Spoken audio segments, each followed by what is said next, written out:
The fluorescent lights of the grocery store buzzed overhead like trapped insects, casting everything in a sickly yellow glow that made the wilted lettuce look even more depressing. I stood in the produce section, fingers hovering over bruised apples, calculating whether I could afford the organic ones, or if I'd have to settle for the conventional. Again. The cold air from the refrigerated cases made goosebumps rise on my arms, visible through the thin fabric of my second-hand cardigan. 3 years of scraping by as a single mother had taught me to count every penny, to make every dollar stretch until it screamed. My daughter's laughter echoed from the cereal aisle where I'd left her comparing cartoon characters on boxes. Emma.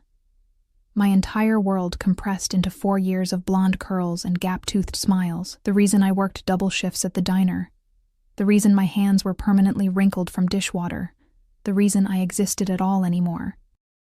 I reached for a bag of the cheaper apples when I felt it, that prickle on the back of my neck that meant someone was watching. The sensation crawled down my spine like ice water, and I turned slowly, expecting another creep, or maybe Mrs. Henderson from upstairs ready to complain about Emma's footsteps again. Instead, my eyes met darkness, not literal darkness, but the kind that seemed to emanate from a person, like shadows had learned to walk upright and wear $1,000 suits. He stood 3 feet away, perfectly still in a way that felt predatory, his dark eyes fixed on me with an intensity that made my breath catch. Tall, maybe 6'3", with black hair styled in that effortlessly expensive way that probably cost more than my monthly rent. His suit was charcoal gray, so dark it was almost black, tailored to perfection across shoulders that looked like they could carry the weight of kingdoms or corpses. But it was his face that made my fingers loosen on the apple bag. Beautiful in a dangerous way, all sharp angles and full lips that held the ghost of a smile, like he knew a secret about you that you didn't know yourself. A thin scar cut through his left eyebrow, a white line that only added to the sense of barely contained violence that surrounded him like cologne. And speaking of cologne, sandalwood and something darker, richer, like aged whiskey and leather. The scent reached me even across the distance, making my head feel light. "You dropped this." His voice was smooth, cultured, with the barest hint of an accent I couldn't place. He held out an apple, one of the organic ones, the expensive kind I'd been avoiding. I blinked, confused. "I didn't." "You did." Something flickered in his eyes, amusement maybe, or challenge. Just now. I hadn't dropped anything. I was certain of it. But the way he looked at me, like he expected me to take it, like refusing wasn't really an option. I found myself reaching out. Our fingers brushed as I took the apple, and electricity shot up my arm. His skin was warm, surprisingly so, and I jerked back like I'd been burned. "Thank you," I whispered, hating how small my voice sounded. He didn't move, didn't step back to give me space like a normal person would. Instead, his eyes traveled over my face slowly, deliberately, like he was memorizing every feature, every freckle, every sign of exhaustion that no amount of concealer could hide. The attention felt heavy, suffocating, like being pressed between glass slides and examined under a microscope. "Mommy!" Emma's voice cut through the moment like a knife. I turned to see her running toward me, her light-up sneakers flashing with each step. A box of Lucky Charms clutched to her chest like treasure. Panic flared in my chest, an instinct I didn't understand. I moved quickly, positioning myself between Emma and the stranger, my body becoming a shield. When I glanced back, expecting him to still be there, the space was empty. He'd vanished like smoke, like he'd never existed at all, except the apple in my hand was real, solid, expensive. And in the distance, near the store entrance, I caught a glimpse of him sliding into the back of a black SUV with tinted windows. A man in a dark suit held the door for him. Security, my brain supplied, though I didn't know how I knew that. The vehicle pulled away smoothly, silently, like a shark gliding through dark water. "Mommy, can we get these?" Emma tugged on my cardigan, oblivious to the way my heart was trying to hammer through my ribs. "Sure, baby." I set the organic apple back on the pile with shaking hands, grabbing the cheap ones instead. "Let's just get what we came for and go home."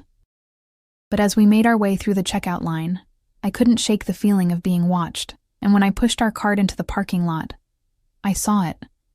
The same black SUV, idling 3 rows away, just sitting there, waiting. I loaded our groceries into my beat-up Honda Civic as quickly as possible, my hands fumbling with the bags. Emma chattered about her day at preschool, about the new friend she'd made, about the picture she'd drawn of our apartment building. Normal. Everything was normal. Except it wasn't. The SUV followed us home, not obviously, not aggressively. It stayed back 3 or 4 car lengths, making the same turns I made, stopping when I stopped.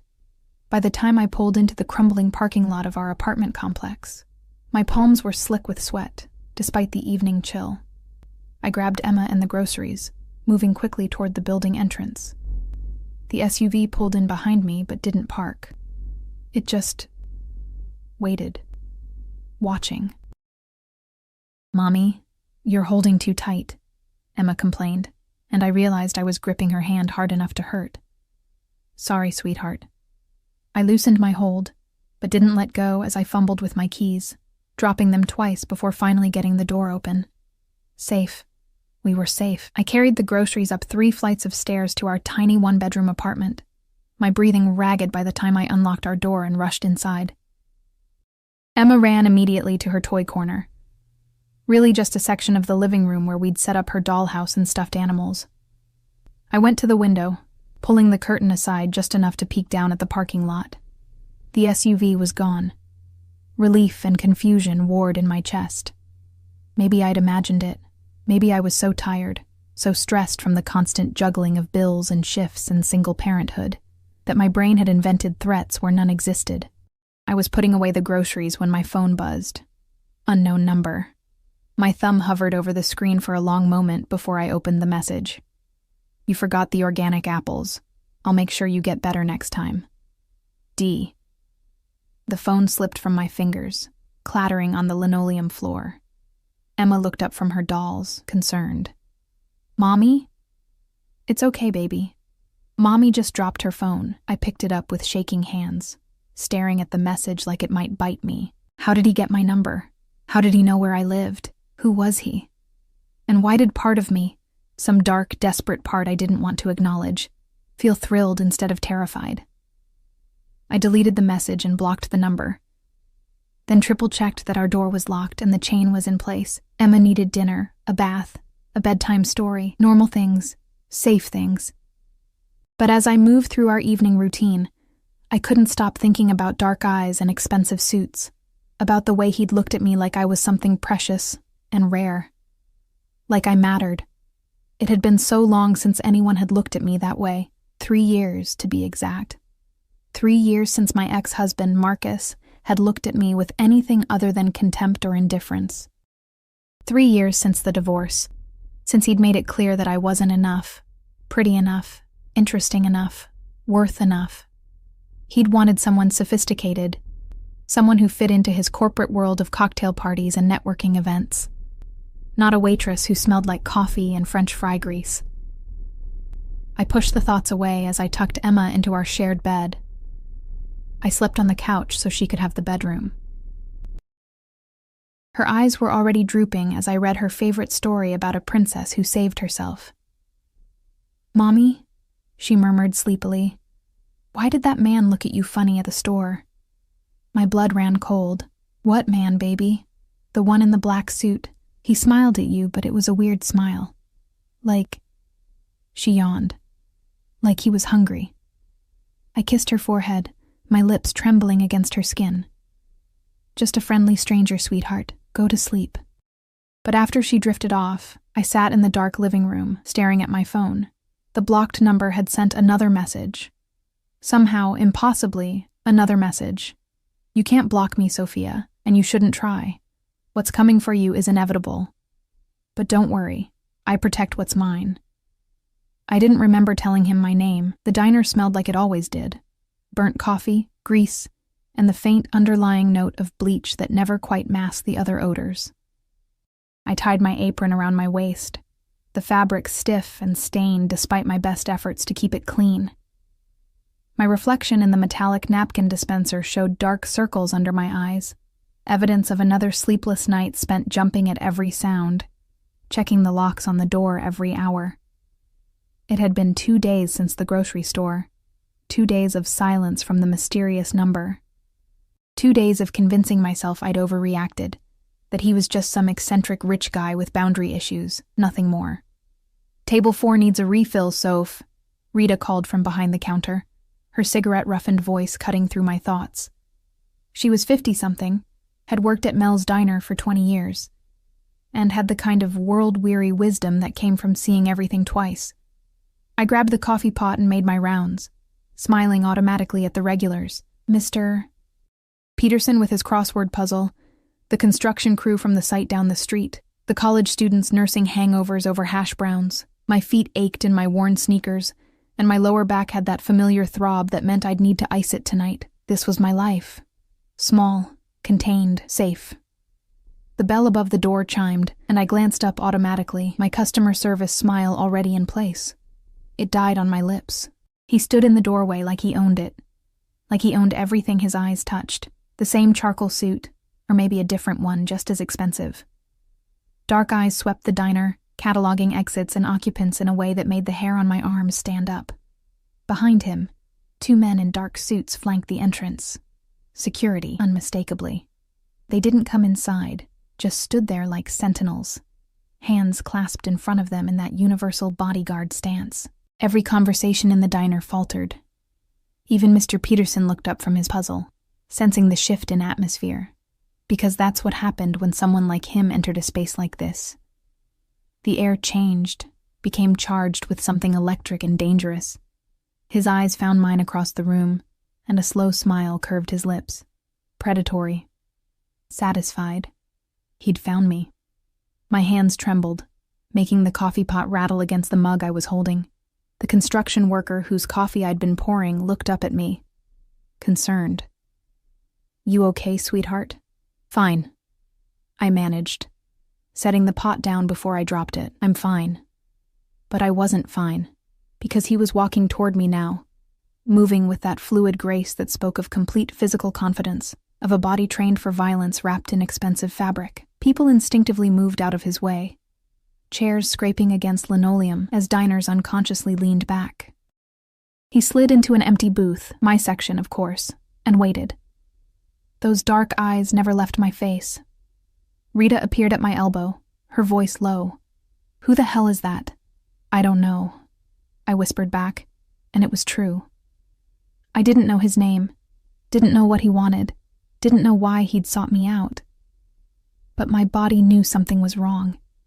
Every instinct screaming at me to run. "Well, he's in your section. Better go take his order before he decides to buy the place just to fire you." Rita's attempt at humor fell flat. Even she could sense the danger radiating from the booth. I approached slowly, my order pad clutched like a shield. Up close, he was even more devastating. Those sharp cheekbones, the full lips, the scar through his eyebrow that should have marred his beauty but somehow enhanced it. And his eyes, God, his eyes held depths I didn't want to explore. Darkness that promised both pleasure and pain. "What can I get you?" My voice came out steadier than I expected. "Coffee, black." He leaned back against the worn vinyl, completely at ease despite the grease-stained surroundings that were so far beneath him they might as well be in different universes. "And your time?" "My time isn't on the menu. Everything has a price, Sophia." The way he said my name, like a caress, like a threat, made my stomach flip. "I'd like to discuss yours. I'm working." "I can wait." He pulled out his phone, sleek, expensive, probably cost more than my car, and set it on the table.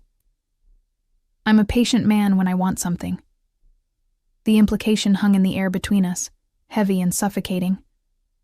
I wanted to tell him to leave, to stop following me, to forget I existed, but the words stuck in my throat because part of me, that traitorous, desperate part, wanted to know what he wanted to feel the weight of his attention for just a little longer. I poured his coffee with shaking hands and retreated to the counter, hyper-aware of his gaze following my every movement. He didn't drink the coffee, didn't order food, just sat there watching me work for the next hour, watching me take orders, deliver plates, refill drinks, clean tables. Every time I glanced his way, those dark eyes were waiting, patient as a spider in its web. The lunch rush came and went. He remained. My shift was supposed to end at 3. At 2:30, Rita pulled me aside, her face worried. "Soph, that guy hasn't moved in 2 hours. Hasn't ordered anything but coffee he's not drinking.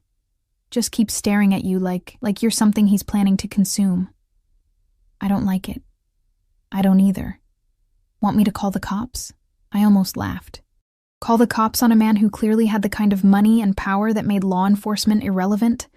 A man with professional security waiting outside? And tell them what? That a customer is sitting quietly in a booth? Rita's jaw tightened. Fine. But I'm walking you to your car. At 3 o'clock, I untied my apron with fingers that wouldn't stop trembling. I'd made $73 in tips. A good day, enough to cover Emma's daycare and maybe put a little toward the electric bill.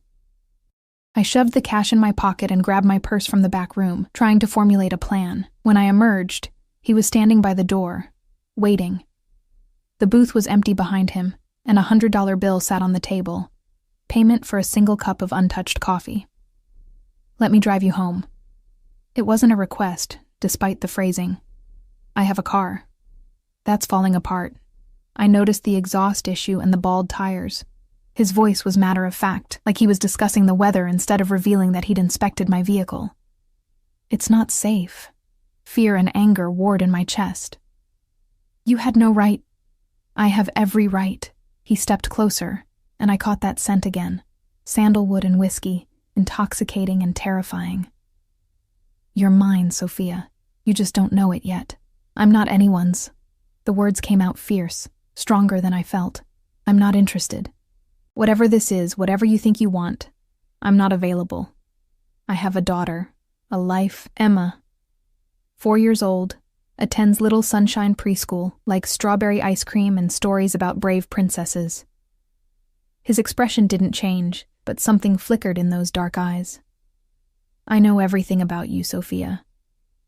Where you live, where you work, what time you pick up your daughter, what you order from the Chinese place on Friday nights when you're too tired to cook. I know your ex-husband pays child support sporadically at best, that you're 3 months behind on rent, that you've been skipping meals to make sure Emma has enough." The blood drained from my face. "How?" "Because I wanted to know." He said it simply, like it was obvious. And when I want something, I learn everything about it, every detail, every vulnerability, every need. Rita appeared beside me, her hand on my arm, protective. "The lady asked you to leave her alone." He didn't even glance at Rita. His eyes stayed locked on mine, burning with an intensity that made my knees weak. "I'm offering you a solution, Sophia. A way out of this." He gestured around the diner with barely concealed disdain. "Existence you're trapped in. I'm not trapped. You're drowning." The words cut because they were true. Working yourself to death for pennies, watching your daughter grow up in poverty, knowing that one medical emergency, one car breakdown, one missed shift could destroy what little stability you've built. That's not living. That's surviving. Tears burned behind my eyes, but I refused to let them fall. "What do you want from me? Have dinner with me. Tonight. Hear what I have to offer." And if I say no? Something dangerous flickered across his face, there and gone so quickly I almost missed it. "You won't." He was right, and we both knew it. Because I was desperate, because I was tired, because some dark part of me wanted to know what it felt like to be wanted by someone who looked at me like I was the most important thing in his world. "One dinner," I heard myself say. "That's all." His smile was triumphant, predatory. "I'll pick you up at 7. Wear something nice. I'll have options sent to your apartment within the hour. I can dress myself, Sophia." He reached out, his fingers brushing my cheek so gently it felt like a contradiction to the danger rolling off him in waves. "Let me take care of you. It's what I do." Then he was gone, moving through the door with his security falling into step behind him. Through the grimy window, I watched the black SUV pull away, leaving me standing in the middle of the diner with my heart racing and my world tilting on its axis. "Girl," Rita breathed beside me. What the hell just happened? I didn't have an answer, but when I got home 2 hours later, there were 3 garment bags hanging on my apartment door, each containing a dress that probably cost more than I made in 6 months. Silk and satin in jewel tones, Labels I recognized from magazines I couldn't afford to buy, and tucked inside the first bag, a note in strong, angular handwriting. The emerald green. It matches your eyes. Dante Dante. Finally, a name for the danger that had walked into my life and refused to leave. I should have thrown the dresses away. Should have called the police, gotten a restraining order, protected myself and my daughter from whatever this was. Instead, I hung the emerald dress on my bedroom door and stared at it for an hour, imagining what it would feel like to be someone else for one night. Someone wanted, someone valued, someone who mattered. Emma's daycare teacher had agreed to let her stay late for pizza night, $20 extra I couldn't afford, but would pay anyway. At 6:30, I stood in my tiny bathroom, staring at my reflection. The dress fit perfectly, hugging curves I'd forgotten I had, making my pale skin glow and my eyes look impossibly green. I'd done my makeup carefully, using the expensive products that had arrived with the dresses, foundation that actually matched my skin tone, mascara that didn't clump, lipstick in a shade called Blood Rose. I looked like someone else, someone who belonged in Dante's world. At exactly 7 o'clock there was a knock on my door. Not the buzzer from downstairs. A knock on my actual door, which meant he'd gotten past the building's security.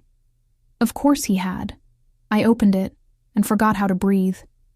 Dante stood in my doorway wearing a black suit that probably cost more than my yearly salary. His dark hair swept back to reveal that perfect, dangerous face, but it wasn't the suit or the face that made my breath catch. It was the way he looked at me, like I was a revelation, like I'd just answered a question he'd been asking his entire life. "Beautiful," he murmured, his voice rougher than before. His eyes traveled down the emerald dress, slow and possessive, leaving heat in their wake. I knew that color would be perfect. "How did you get up here?" My voice came out breathy, uncertain. "The building has security that can be bypassed with the right motivation." He held out his hand, palm up, waiting. "Shall we?" I glanced back at my apartment. Small, shabby, but mine. Safe. The smart thing would be to close the door, call the police, pretend this night had never started. But I'd stopped doing the smart thing the moment I'd put on this dress. I placed my hand in his fingers closed around mine, warm and strong, and electricity shot up my arm. He pulled me into the hallway, then surprised me by stepping closer, his free hand coming up to cup my face. The touch was gentle, reverent even, completely at odds with the danger I knew he represented. "You're trembling," he observed, his thumb stroking my cheekbone. "I'm terrified," I admitted, because lying to him felt impossible. "Good." His smile was dark, satisfied. "Fear means you're paying attention, but you'll learn, Sophia. I would never hurt what belongs to me. And you belong to me now." The possessiveness in his words should have sent me running.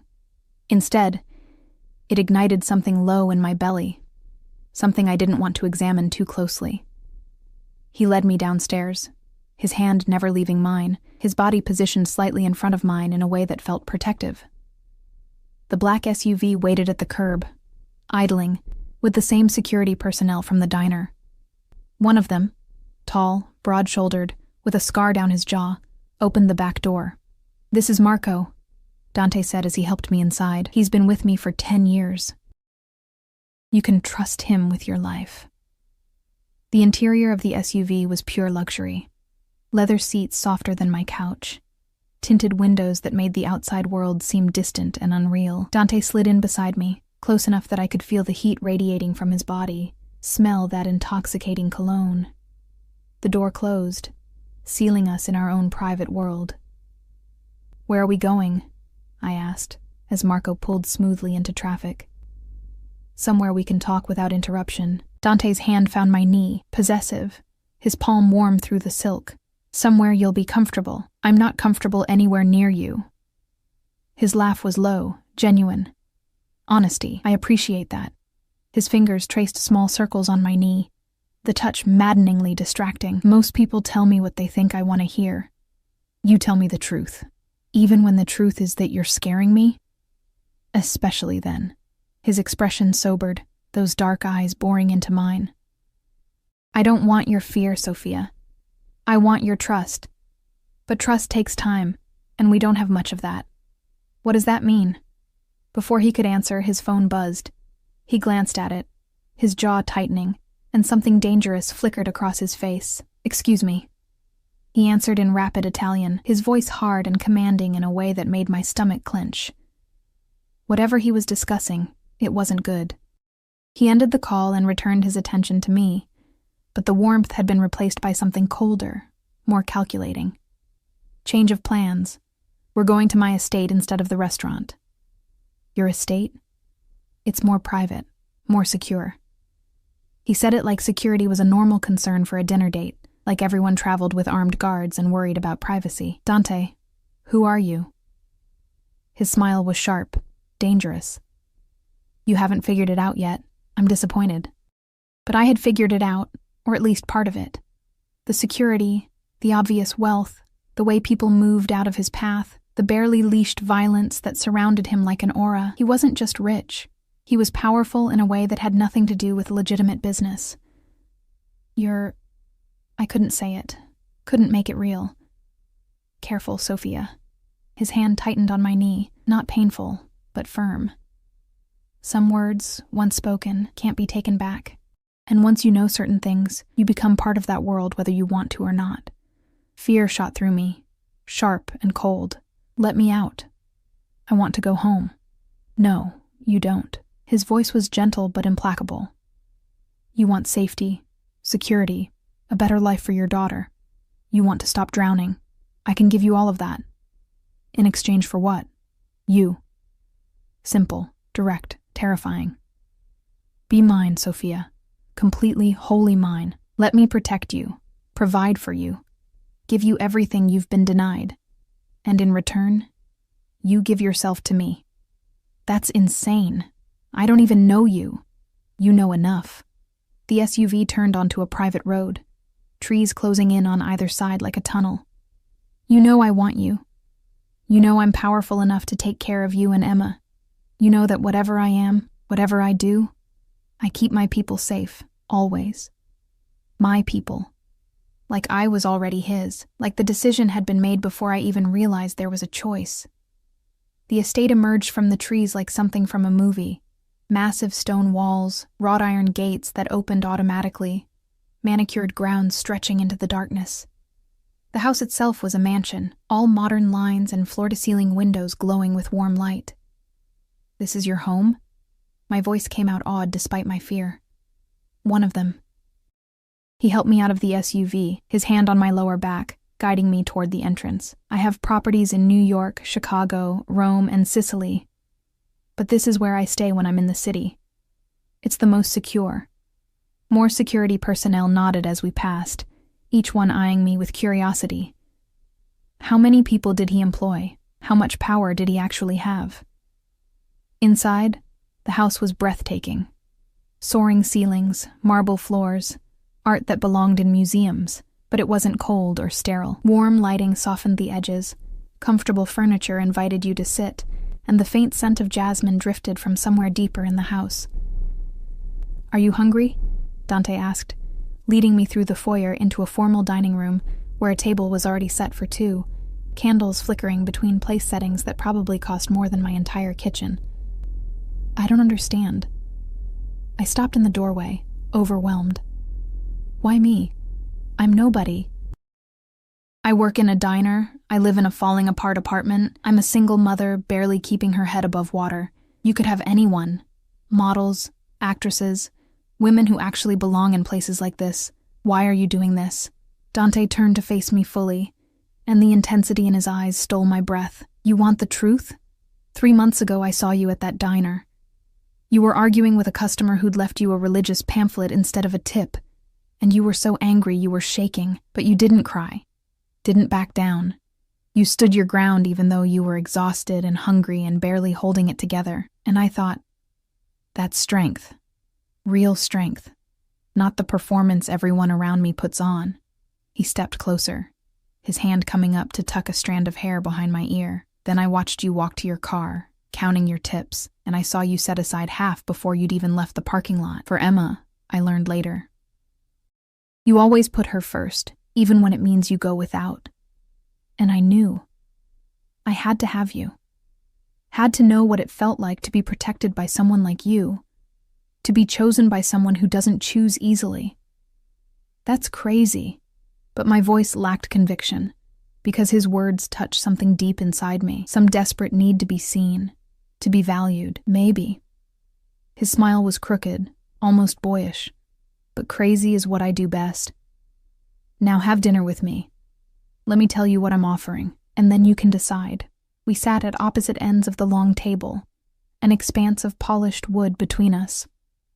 Staff I hadn't seen appeared with plates, filet mignon, roasted vegetables, risotto that smelled like heaven, wine in crystal glasses that caught the candlelight.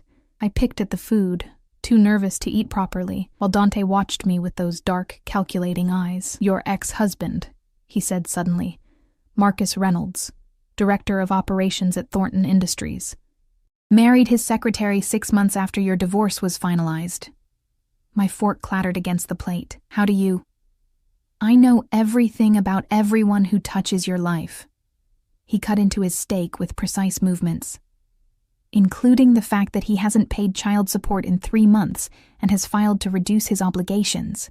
He claims his new wife is pregnant, and he needs the money for his real family. Rage and humiliation burned through me.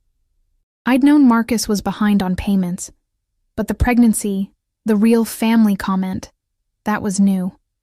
Fresh wounds opened, bleeding shame. I can make him pay, Dante continued, his voice casual but his eyes hard.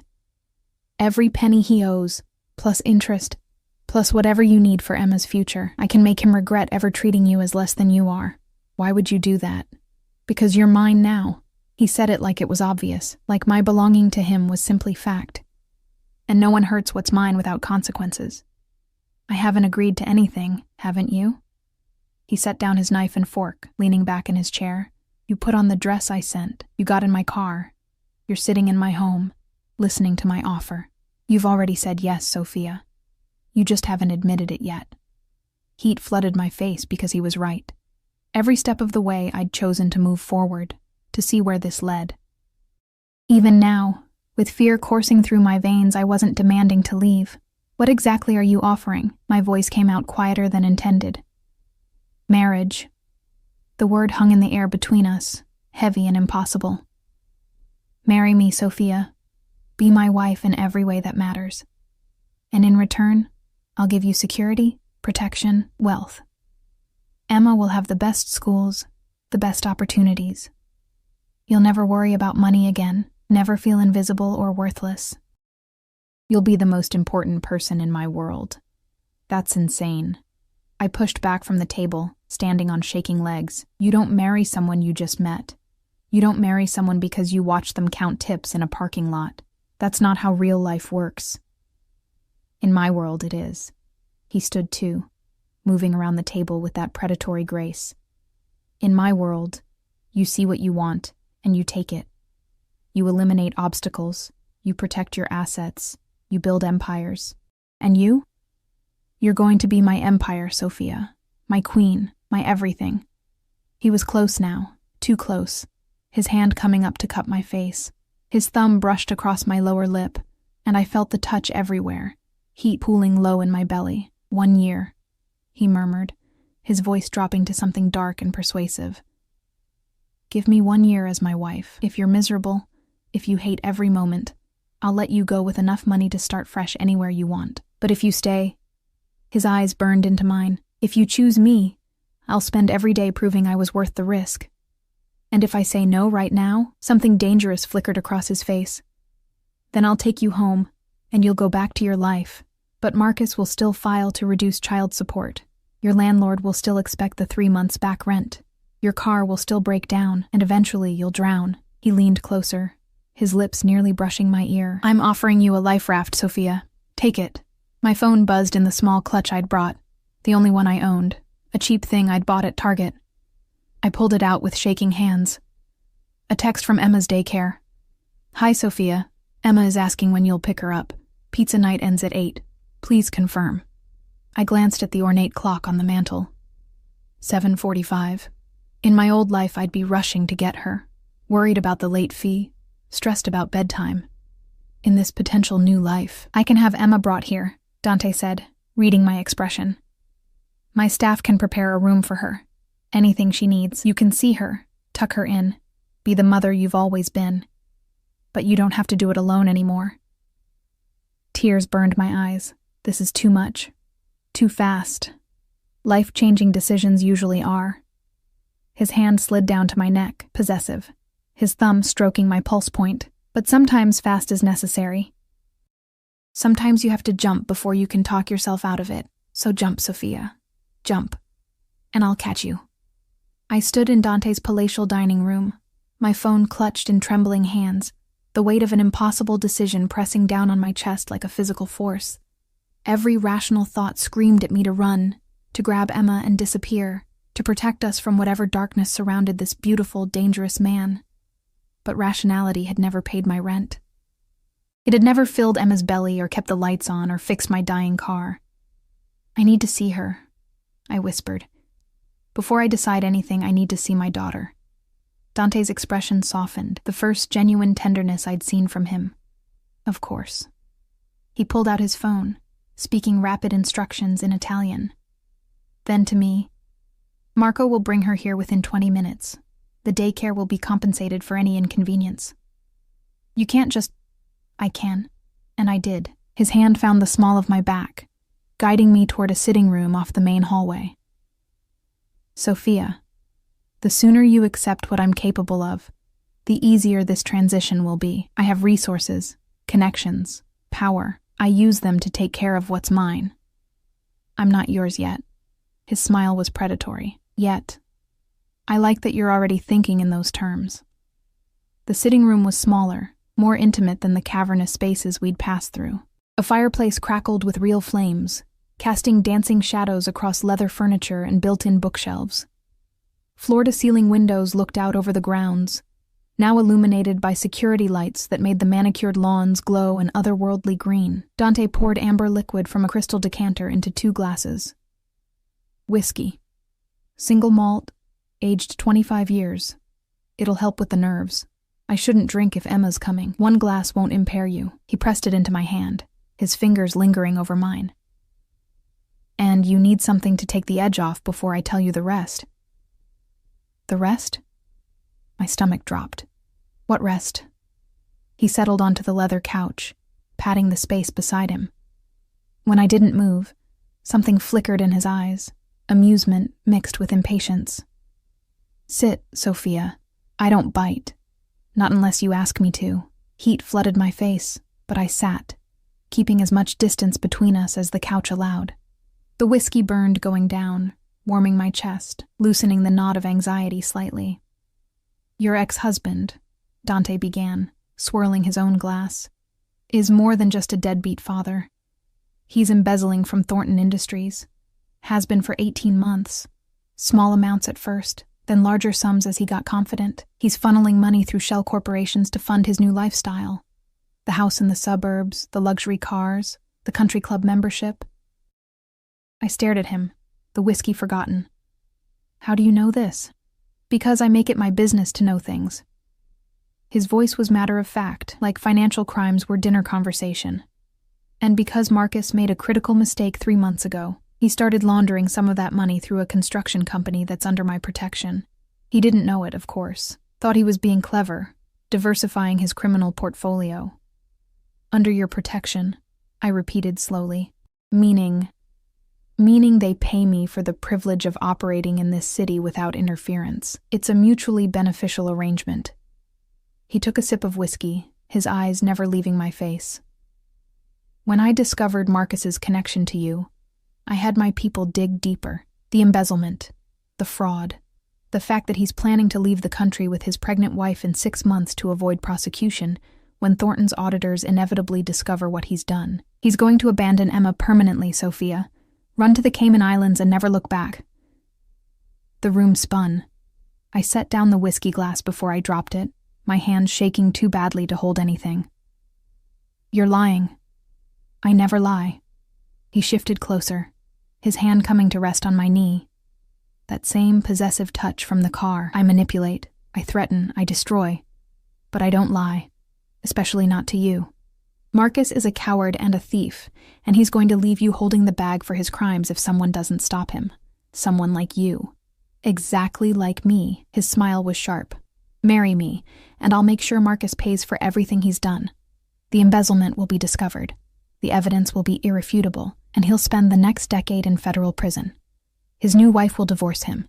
His assets will be seized, and Emma will never have to see his face again. Or... He paused, letting the alternative hang in the air. You can say no, and I'll let nature take its course. Marcus will disappear. Emma will grow up wondering why her father abandoned her, and you'll spend years trying to explain something you don't understand yourself. That's blackmail. That's reality. His voice hardened. I'm not a good man, Sophia. I've never pretended to be. I've killed people, destroyed lives, built my empire on blood and fear. But I protect what's mine with everything I have. Choose me, and you'll never have to worry about anyone hurting you or Emma again. Choose your pride, your independence, your moral high ground, and you'll watch everything you love crumble. Before I could respond, there was a knock on the door. Marco appeared, and my heart stopped because Emma was with him, her small hand dwarfed by his massive one, her eyes wide as she took in the opulent surroundings. Mommy! She ran to me, and I caught her, pulling her into my lap, breathing in the familiar scent of her strawberry shampoo and the pizza sauce on her shirt. Hi, baby. I kissed her forehead, my eyes burning with unshed tears. Did you have fun at pizza night? Uh-huh. We made our own pizzas, and mine had extra cheese and... She stopped, noticing Dante for the first time. Her small body tensed in my arms. Who's that? This is Mr. Moretti. The name felt heavy on my tongue, dangerous. Dante's entire demeanor changed. The predator vanished, replaced by something softer, almost gentle. He crouched down to Emma's eye level, careful to keep distance between them. Hello, Emma. Your mother told me you like strawberry ice cream. Emma looked at me for permission. I nodded, not trusting my voice. I do, she said shyly. It's my favorite. Mine too. Dante's smile was genuine, transforming his dangerous face into something almost beautiful. Would you like some? My kitchen makes the best strawberry ice cream you've ever tasted. Can I, Mommy? I should have said no. Should have grabbed her and run for the door. Consequences be damned. But I looked into Dante's eyes and saw something unexpected. Sincerity. Whatever he was, whatever darkness lived inside him, his offer to Emma was genuine. Okay, I whispered. But just a small bowl. It's almost bedtime. Dante stood, speaking quietly to Marco, who nodded and held out his hand to Emma. Come on, little one. Let's go find that ice cream. Emma hesitated, looking back at me. You're coming too, right, Mommy? I'll be right here when you get back. I promised. I just need to talk to Mr. Moretti for a few minutes. After they left, silence filled the room like water, suffocating and heavy. Dante poured himself another whiskey, his back to me, shoulders tight with tension. She looks like you, he said finally. Same eyes, same stubborn chin. Don't, my voice cracked. Don't use my daughter to manipulate me. I'm not. He turned, and the raw honesty in his face shocked me. I'm telling you that seeing her, seeing you with her, it only makes me more certain. You're both coming into my life, Sophia. Both under my protection. Emma will have everything she needs, everything she deserves. Private schools, college funds, security that ensures no one ever hurts her. I'll be... He stopped, something vulnerable flickering across his features. I'll be the father Marcus never was. You can't just decide that. I already have. He crossed to me, kneeling so we were eye level. I grew up in violence, Sophia. My father was a monster who ruled through fear and brutality. I watched him destroy my mother slowly, year by year, until there was nothing left of the woman she'd been. I swore I'd never be him, never treat someone I loved the way he treated her. And I haven't. I'm ruthless in business, merciless with enemies. But with you? With Emma? I'll be whatever you need me to be. His hands framed my face, thumbs stroking my cheekbones. I know you're scared. I know this seems insane, but sometimes the insane choice is the right one. Sometimes you have to trust your instincts instead of your fears, and your instincts brought you here tonight, put you in that dress, kept you from running when you had a dozen chances to leave. What if I can't do this? Tears finally spilled over, hot against my cheeks. What if I'm not strong enough to be what you need? You're the strongest person I've ever met. His voice was fierce, certain. You've survived poverty, abandonment, single motherhood, and you've done it with grace. You haven't become bitter or broken. You've protected your daughter, maintained your dignity, kept fighting even when every odd was stacked against you. That's not weakness, Sophia. That's steel wrapped in silk. He kissed my forehead, gentle and reverent. Marry me. Let me prove that choosing me isn't a mistake. Let me show you what your life can be when someone actually values you the way you deserve. Emma's laughter drifted from somewhere deeper in the house, bright and carefree, the sound of my daughter happy, safe, unburdened by the stress that had become our normal. I thought about our apartment with its leaking ceiling and broken heater, about the mounting bills and the constant fear that one emergency would destroy us, about Marcus planning to abandon Emma permanently while I struggled to keep us afloat, and I thought about Dante's offer: security, protection, a life where I didn't have to choose between eating and paying rent, where Emma could have opportunities instead of limitations. 1 year, I heard myself say. You said 1 year to decide if I want to stay.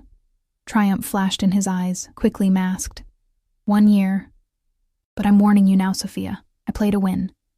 By the time that year is up, you won't want to leave. You're very confident. I know what I want, and I know how to get it. His smile was dark, promising. And right now, I want you more than I've wanted anything in my entire life. When? The word came out barely above a whisper. Tomorrow. He stood, pulling me up with him, his hands sliding down to my waist. I have a judge who owes me favors. We'll do it here, private ceremony, just us and Emma. Then I'm taking you both somewhere safe while I handle Marcus and secure everything that needs securing. This is crazy, I breathed. But I wasn't pulling away from his touch. The best things usually are. He leaned down, his lips brushing my ear. Say yes, Sophia. Say you'll be mine. Emma's voice called from the hallway. Mommy, this ice cream is amazing. I looked toward the sound of my daughter's joy, then back at Dante's dark, dangerous eyes. Eyes that promised both salvation and damnation, protection and possession. Yes, I whispered and felt my old life shatter like glass. I'll marry you. His kiss was fierce, claiming, a brand of ownership that should have terrified me. Instead, it ignited something wild and desperate in my chest, the feeling of being wanted so intensely that nothing else mattered. When he pulled back, his eyes blazed with satisfaction. Mine, he murmured against my lips. Finally mine. And somewhere in the expensive, beautiful house that would become my new home, my daughter laughed, unaware that our lives had just changed forever. The wedding happened exactly as Dante promised. 24 hours after I'd said yes, I stood in a private chapel on his estate wearing a dress that cost more than my car. Ivory silk that flowed like water, delicate lace at the shoulders, a train that pooled at my feet like spilled moonlight. Emma stood beside me as my flower girl, wearing a miniature version in pale pink, her face glowing with excitement. She didn't understand what was happening. Not really. To her, this was a fairy tale. A princess story come to life, if only she knew the truth. Dante stood at the altar in a black suit, looking every inch the prince from Emma's stories. Beautiful, powerful, terrifying. The judge spoke words I barely heard, my heart pounding so loudly it drowned out everything else. Do you, Sophia Marie Reynolds, take this man? I looked at Emma, at her hopeful face, then at Dante, at the dark promise in his eyes. I do. His kiss as my husband was possessive, thorough, a public claiming that left me breathless, and when he pulled back, his smile was victorious. Mrs. Moretti, he murmured. Mine. The wedding night was a blur of sensations I wasn't prepared for. His hands on my skin, his mouth tracing patterns of fire across my body, his whispered promises of protection and possession tangled together until I couldn't tell them apart. He was gentle but demanding, patient but intense, giving me pleasure I didn't know existed while taking everything I had to offer. And in the morning, when I woke in silk sheets with his arm heavy across my waist, I realized the truth. I'd married a monster, but maybe, just maybe, he was my monster now. 3 weeks into my marriage, I discovered what it truly meant to belong to Dante Moretti. The revelation came on a Tuesday morning, crisp autumn air filtering through the floor-to-ceiling windows of our bedroom. No, his bedroom that I now shared. Emma had already left for her new private school, driven by Marco in an armored vehicle that cost more than my childhood home. I stood at the window in a silk robe, watching the gardeners tend to roses I'd never be allowed to touch myself, when Dante's phone rang. He answered in Italian, his voice dropping to that dangerous register I'd learned meant business. Real business. The kind that left bodies in shallow graves. I shouldn't have understood. But 3 weeks of immersion had taught me enough Italian to catch the important words. Traditore, traitor, esempio, example, familia, family. When he ended the call, his eyes found mine in the reflection of the window. You're learning the language. It wasn't a question. Hard not to when everyone around me speaks it. I turned to face him, my heart hammering. What's happening? Someone betrayed me. He stood from the bed, magnificent and terrifying in nothing but black silk pajama pants, his chest bare and marked with scars I'd traced in the darkness. Someone thought they could steal from my operations and disappear before I noticed. And I noticed. His smile was cold. They'll be dealt with by noon. Dealt with. The euphemism sat heavy between us. You mean killed. I mean dealt with. He crossed to me, his hands settling on my hips, pulling me against his body. This is my world, Sophia, the world you married into. I warned you I wasn't a good man. I know. And I did. 3 weeks had shown me exactly what kind of man Dante was. Ruthless in business, protective to the point of obsession with Emma and me, capable of both tenderness and violence in equal measure, but knowing and seeing are different things. Then don't see. His lips brushed my temple. Stay in this house. Focus on Emma. Enjoy the life I've given you. Let me handle the darkness. It was a tempting offer. To retreat into the gilded cage he'd built. To pretend the blood on his hands didn't exist. But I'd learned something else in 3 weeks. I was stronger than I'd believed. Strong enough to face the truth. What happened to Marcus? The question had been burning in my throat since the wedding. You said you'd handle him. Dante's expression shifted, satisfaction replacing the coldness. He was arrested yesterday. Federal agents raided his home at dawn, seized his computers, his files, everything. The evidence of embezzlement is irrefutable. He's looking at 15 to 20 years. Relief and something darker, vindication, flooded through me. And his wife? Filed for divorce within 6 hours. Apparently her love couldn't survive the loss of his stolen fortune. His hand came up to cup my face. Emma will never have to see him again. He has no rights, no claims. She's yours completely now. Ours, he corrected, and the possessiveness in the word made my stomach flip. Why? I whispered. Why do all of this for us? You could have any woman, someone from your world who understands this life. Why choose a broke waitress with a kid? Because you're real. His thumb traced my lower lip. Everyone in my world wears masks, plays games, shows me the face they think I want to see. But you? You've been honest from the beginning. You told me you were terrified. You admitted you were only agreeing because you were desperate. You didn't pretend to love me or even like me. That honesty is worth more than any dowry, any connection, any strategic alliance. He kissed me, slow and deep, tasting of coffee and possession. And because when I first saw you, exhausted and fighting for your dignity in that diner, I recognized something. A survivor. Someone who'd been through hell and refused to break. I wanted that strength for myself. Wanted to protect it, own it, keep it safe from a world that would destroy it. That's not love. But my voice lacked conviction because his words touched something deep inside me. Some desperate need to be seen and valued. Not yet. His smile was dark, confident. But it will be. I told you, Sophia. I play to win, and I'm going to make you love me if it's the last thing I do." A knock on the door interrupted us. Marco's voice, carefully neutral. "Boss, we have a situation." Dante's jaw tightened. "Give me 5 minutes." After Marco's footsteps retreated, Dante turned back to me, his expression serious. "I need to handle something. Stay in the house today. Don't go anywhere without Marco or one of my other men. Understood?" Fear prickled down my spine. "Why? What's wrong?" "Nothing you need to worry about." He kissed my forehead. "Just a loose end from the past trying to cause problems. I'll handle it." But the tension in his shoulders told me it was more than a loose end. This was dangerous, even for him. He dressed quickly, black suit, shoulder holster I'd learned to pretend I didn't see. The transformation from my husband to something darker and more lethal happening in minutes. At the door, he paused, looking back at me with an expression I couldn't read. "If something happens," he started. "Don't." I crossed to him, surprising myself with my boldness. "Don't say goodbye like you're not coming back." His smile was genuine, tender. "There she is, my fierce wife." He pulled me close, breathing in the scent of my hair. "I'll be back by dinner. And Sophia?" I meant what I said. "You're mine. Nothing and no one will ever change that." Then he was gone, and I was alone in the massive house with only my fears for company.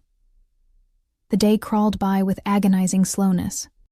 I tried to distract myself, helped Emma with homework when she returned from school, played dolls in the elaborate playroom Dante had created for her, attempted to read in the library. But my mind kept circling back to Dante, to the danger he'd walked into, to the very real possibility that he might not come home, and the terrifying realization that the thought of losing him made my chest ache. Somewhere in the past 3 weeks, he'd become more than my ticket to security, more than the monster I'd married out of desperation. He'd become something I wasn't ready to name. At 6 o'clock, Marco appeared in the doorway, his expression grim. "Mrs. Moretti, I need you and Emma to come with me." Ice flooded my veins. "Why? Where's Dante?" "There's been an incident. The boss wants you somewhere more secure until it's resolved." "What kind of incident?" "The kind I can't discuss." His hand went to his weapon, a gesture that terrified me more than his words. "Please, ma'am. We need to move now." I grabbed Emma, who sensed the tension and clung to me, her small body trembling. Marco led us through the house to a garage I hadn't known existed, filled with vehicles that ranged from luxury sedans to armored SUVs. He ushered us into one of the latter, and 2 more security personnel climbed into the front seats. "Where are we going?" I demanded as the vehicle pulled out. "Safe house, 20 minutes outside the city." Marco's eyes scanned the streets constantly, his body tense. "The boss has enemies who made a move today. They failed, but there might be retaliation. This is precautionary. Is he hurt?" Marco's hesitation told me everything.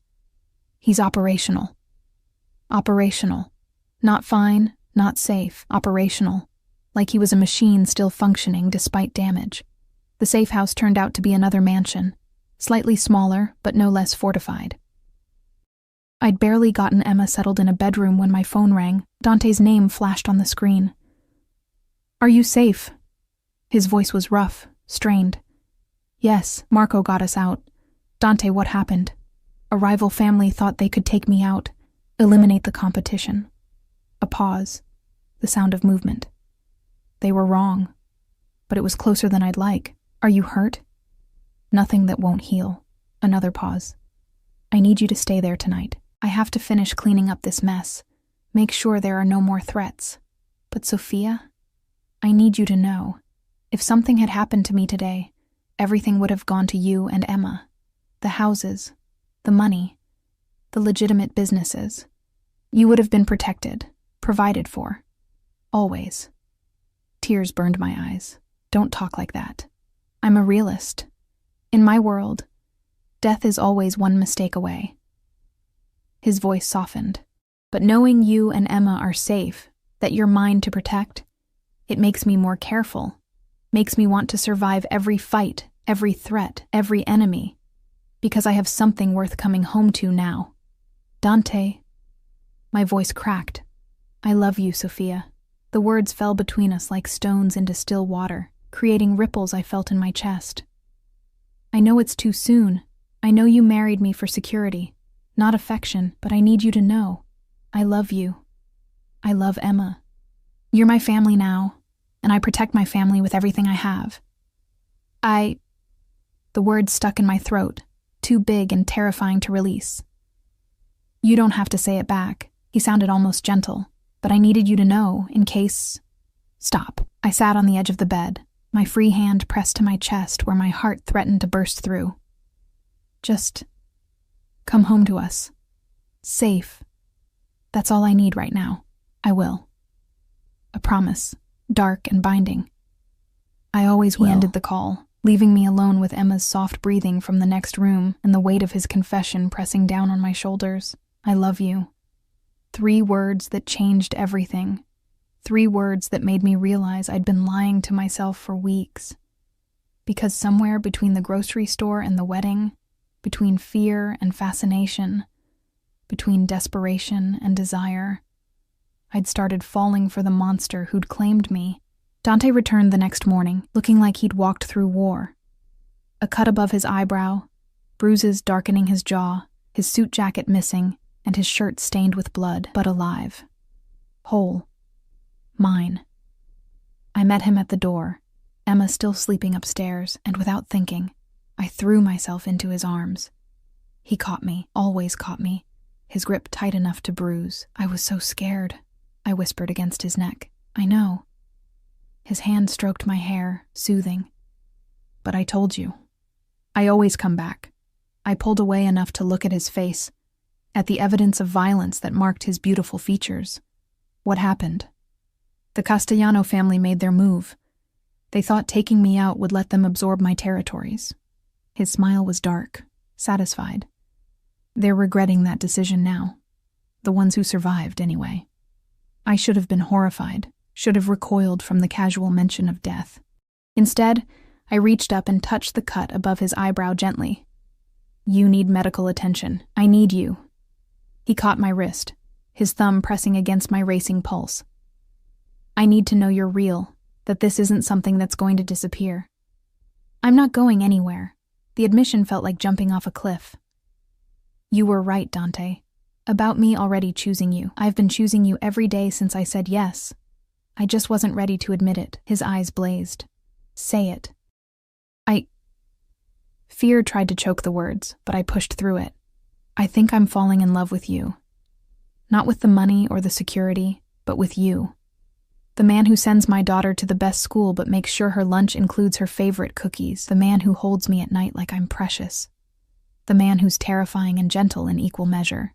That's who I'm falling for. His kiss was desperate, claiming, pouring 3 weeks of restrained emotion into one moment. When he pulled back, his forehead rested against mine, his breathing ragged. You're mine, he murmured. Say it. I'm yours.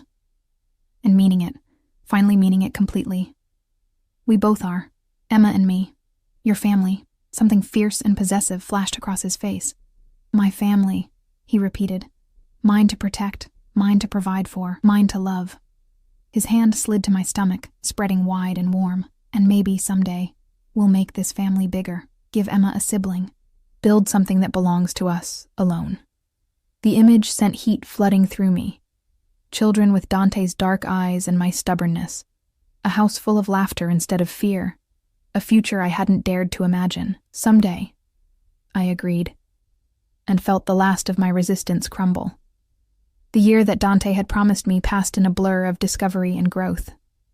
I learned his world, the territories he controlled, the people who owed him loyalty, the careful balance between legitimate business and the darker operations that funded our life. I learned to navigate the social dynamics of Mafia wives, to hold my own at dinners where every woman was assessing my worth, to stand beside Dante with my head high. Emma thrived, blossoming in her new school, making friends, never once asking about the father who'd abandoned her. She called Dante, Dante at first. Then slowly, naturally, it became Papa. The first time she said it, I watched this powerful, dangerous man's eyes fill with tears. And I learned what it meant to be loved by Dante Moretti, To be cherished and protected and desired with an intensity that should have been suffocating but instead felt like freedom. He kept his promise. I never worried about money, never felt invisible, never doubted my value. When the year mark arrived, he didn't mention it, but I did. "It's been a year," I said one night as we lay in bed, his arm around me, our legs tangled together in the darkness. "I know." His voice was carefully neutral. "Are you leaving?" I rolled to face him, seeing the vulnerability he tried to hide. "No, I'm staying, not because of the money or the security, but because I love you. Because you're my husband in every way that matters. Because this is my life now, and I don't want any other." Relief flooded his features. "Thank God," he breathed, pulling me closer. "Because I would have spent the rest of my life convincing you if you'd tried to leave." "I know." I kissed him, pouring a year's worth of emotion into it. "You're very persuasive." His laugh was low, dark. "You have no idea, Mrs. Moretti." 6 months later, I stood in the bathroom of our master suite, staring at a positive pregnancy test with shaking hands. Fear and joy warred in my chest. Fear because bringing a child into Dante's dangerous world felt terrifying. Joy because this baby would be born from love, not desperation. I found him in his office, reviewing reports with that focused intensity that made him so formidable. When he looked up and saw my face, he was on his feet instantly. "What's wrong?" I held out the test, unable to find words. Understanding dawned slowly, followed by an expression of such pure joy it transformed him. "You're pregnant?" "Yes." Tears spilled over. "I know the timing isn't perfect, and your world is dangerous, and—" He crossed to me in 3 strides, his hands framing my face. "It's perfect. You're perfect. This baby, our baby, is perfect." He kissed me, tender and reverent. "I'm going to protect all of you. You, Emma. This baby. Nothing will ever hurt my family, I swear it." And looking into his dark, fierce eyes, I believed him. The baby came 8 months later, a boy with Dante's dark hair and my green eyes. We named him Luca, after Dante's grandfather who'd helped him escape the worst of his father's violence. Emma was instantly smitten, hovering over her baby brother with protective devotion that made my heart ache. 2 years after I'd said yes to a dangerous stranger in a grocery store, I stood in the garden of our estate, watching Dante teach Emma to tend the roses, while Marco held baby Luca a safe distance away. The sun was setting, painting everything gold, and for a moment, everything was perfect. "Happy?" Dante's voice came from behind me, his arms circling my waist, his chin resting on my shoulder. "Yes." Simple, honest, true. "I never thought I could be this happy. I told you I'd prove you made the right choice." His lips brushed my ear. "Still think marrying me was insane?" I turned in his arms, looking up at the face that had terrified me once, but now represented safety, love, home. "Completely insane," I agreed. "And the best decision I ever made." His kiss was soft, sweet, tasting of promises kept and futures built. "Mine," he murmured against my lips. "Yours," I confirmed, "always yours." And in the fading light, surrounded by the family we'd built from desperation and desire, I finally understood what Dante had known from the beginning. Sometimes the craziest risks lead to the greatest rewards. Sometimes monsters make the best protectors. And sometimes a chance encounter in a grocery store can change your entire world. 3 months later, I ran into Marcus outside a courthouse where he was being transferred between facilities. He looked smaller somehow, diminished by prison jumpsuits and defeat. His eyes widened when he saw me. Designer clothes, professional styling, the confidence that came from being loved and valued. "Sophia?" He stumbled over my name, disbelief written across his features. "What are you doing here? Watching justice being served." I kept my voice cold, distant. "How's prison treating you, Marcus?" His face twisted. "You look different. What happened to you?" "I got married." I held up my left hand, showing him the wedding band that probably cost more than he'd embezzled. "To someone who actually values Emma and me." "Married?" He laughed, bitter and sharp. "Who'd want a broke waitress with a kid?" Dante's car pulled up then, the black SUV with tinted windows, Marco at the wheel. and Dante himself stepped out, moving to my side with that predatory grace, his hand settling possessively on my lower back. Marcus's face went white. "Dante Moretti," he breathed, recognition and terror mixing. "You married. Oh, God." "Still single, I guess?" I repeated his words from years ago, the ones that had cut so deep. "Actually, no. I married a man who knows my worth, who provides for his family, who would never abandon his children." I leaned closer, making sure he heard every word. "Thank you, Marcus, for being such a terrible husband that I was desperate enough to take a chance on someone better. Best decision I ever made." Dante's smile was sharp, dangerous. "Mr. Reynolds, I'd say it's a pleasure, but I don't lie to irrelevant people." His arm tightened around me, claiming and protective. "Enjoy your accommodations. I made sure you got a cellmate who really values family loyalty. He's going to have fascinating conversations with you about men who abandon their children." Terror flashed across Marcus's face as guards pulled him away, back toward the transport vehicle. I watched him go, feeling nothing but satisfaction. "Feel better?" Dante asked as we climbed back into the SUV.